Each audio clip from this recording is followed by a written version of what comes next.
Imagine a sunset in the Hollywood Hills. The air is warm, smelling of jasmine and expensive cologne. You're standing on the balcony of a $10 million mansion, swirling a glass of vintage scotch. Next to you is an A-list movie star, a man whose face is plastered on billboards from Tokyo to New York. He's laughing at your jokes, leaning in as if you hold the secrets to the universe. To him, you are royalty. You are Christopher Rockefeller. You are an heir to the greatest fortune in American history. You carry the name of the men who built the world. But inside, behind that perfectly tailored suit and that effortless French accent, your heart is beating with a cold, calculated rhythm. You know that 20 years ago, you were a starving orphan in a rainy village in Normandy.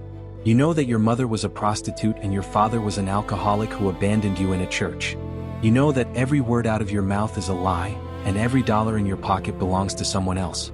You are Christophe Rocancourt, and you are about to pull off the greatest disappearing act Hollywood has ever seen. The world is a stage, but most people are too afraid to play the lead. Christophe Rocancourt wasn't most people. He understood a fundamental truth about the elite. They are more afraid of being excluded than they are of being robbed. He didn't just steal money, he stole identities. He fooled the smartest, the richest, and the most cynical people on the planet. He lived a life of absolute luxury without ever working a single day of honest labor. But as he stood at the peak of his mirage, a single mistake was about to bring the FBI crashing through his front door. Stay with me because we are about to journey into the dark heart of the American dream. We're going to see how a man with no education and no family became the most wanted imposter in France and America. We will see the mechanics of his lies, the psychology of his victims, and the moment it all started to burn. If you've ever felt like the system was rigged against you, you might find yourself rooting for the man who broke it. Before we dive into the first scam, make sure you hit that subscribe button and join our inner circle. We tell the stories the history books are too scared to touch. Our story begins in the mid-60s in a place called Honfleur. It's a beautiful town on the French coast, but for young Christophe, it was a prison of poverty. His childhood wasn't just difficult, it was a gothic nightmare. His father was a man broken by drink, and his mother was forced to walk the streets to survive. Eventually they simply stopped coming home. At the age of 9, Christophe was dropped off at an orphanage. Imagine being a child and realizing that the people who brought you into the world found you disposable. That realization does one of two things: it breaks you or it makes you invincible. Christophe decided to be invincible. In the orphanage he learned his first and most important lesson. The truth is whatever people are willing to believe. He noticed that the children who were quiet and honest were ignored. But the ones who told stories, the ones who projected strength, they were the ones who got what they wanted. By the time he reached Paris in the 1980s, Christophe was done being a victim. He was handsome, charismatic, and had a tongue like a silver blade. He started small. He would walk into high-end boutiques and act like a spoiled rich kid whose father would settle the bill later. He realized that if you act like you own the place, no one asks for your ID. His first big score involved a real estate scam. He sold a building in Paris that he didn't own. He didn't just forge a deed, he forged an entire persona. He walked away with over £1 million and a realization that would change his life. People are blinded by their own greed. But France was becoming too small. The police were starting to recognize the charming young man with the fake titles. Christophe knew he needed a bigger stage. He needed the land of reinvention. He needed America. He landed in Los Angeles in the early 90s with a suitcase and a plan that was so audacious it should have been impossible. In Hollywood, everyone is pretending to be someone else. It's a city of masks. Christophe didn't try to fit in. He tried to tower over everyone. He didn't just want to be rich, he wanted to be old money. He chose the most powerful name he could find, Rockefeller. He began calling himself Christopher Rockefeller. He didn't have to prove it. He simply acted the part. He checked into the best hotels like the Beverly Wilshire and told the staff that his people would handle the bill. He tipped $500 bills. He drove Ferraris that he'd leased with stolen credit cards. The psychology was brilliant. If a man is driving a $250,000 car and wearing a $50,000 watch, you don't ask to see his bank statement. You ask how you can get close to him. Christophe became a fixture at the most exclusive clubs.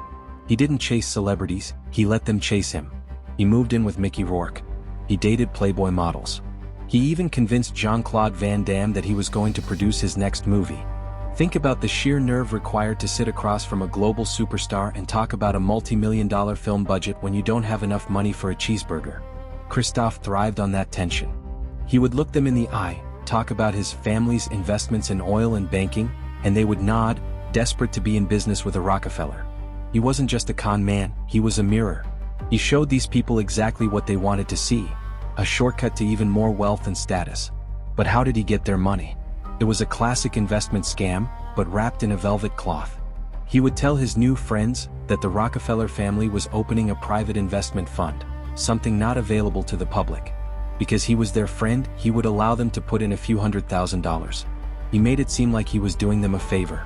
People would practically beg him to take their money. They thought they were getting a piece of the Rockefeller empire.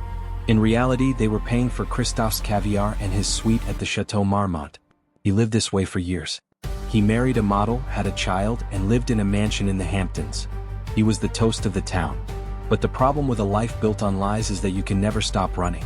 You can never have a bad day. You have to be on 24 hours a day. The stress began to show, but only in private. In public, he was still the untouchable prince of industry. The first cracks appeared when a suspicious investor in New York started asking questions. This man didn't care about the Rockefeller name. He cared about his $200,000. He called the real Rockefeller family office. The answer was chilling. We have no idea who Christopher Rockefeller is.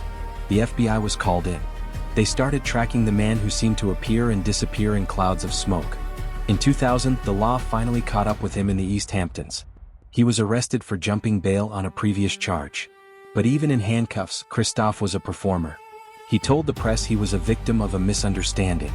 He used his one phone call not to call a lawyer, but to call a friend to make sure his Ferrari was parked in the shade. That is the level of commitment he had to the bit. He was released on bail and did exactly what you'd expect. He vanished. He fled to Canada, crossing the border with a fake passport. He settled in Victoria, British Columbia, under a new name. He tried to start over, but the hunger for the scam was too strong. He began targeting local businessmen, telling them he was an international financier. But Canada wasn't Hollywood. People were more skeptical. They noticed that his stories didn't always add up. The end came in a small hotel room. The Royal Canadian Mounted Police, working with the FBI, tracked him down. When they burst through the door, they didn't find a Rockefeller. They found a tired man from Normandy. The mirage was over. Christophe was extradited to the United States, where he served time in prison, and later to France, where he faced more charges. But here is the most fascinating part of the story. In France, Christophe Rocancourt didn't become a pariah. He became a folk hero. People saw him as a gentleman thief, a man who didn't use violence, but used the arrogance of the rich against them. He wrote a best-selling autobiography. He appeared on talk shows. He even had a movie made about his life.